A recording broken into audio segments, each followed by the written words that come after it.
আমি প্রায় উচ্চ মাধ্যমিক এক্সাম পর্যন্ত বই পড়েছি কেরোসিন তেলের মাটির বাতিতে।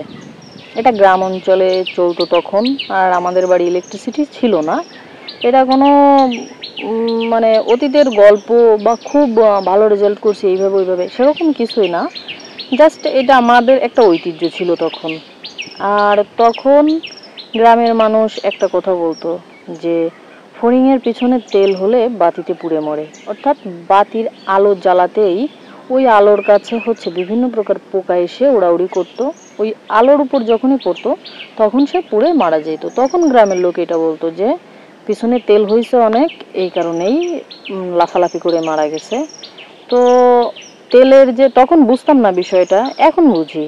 আর তেল যেখানে জ্বালাতো সেখানেই, হোক সে গোপাল ভাঁড়ের মতো ভুঁড়ির তেল অথবা প্রিয় সানচিপস, এই তেল শরীরের জন্য মারাত্মক ক্ষতিকর। জেনেও আমরা এটা খাওয়া ছাড়বো না।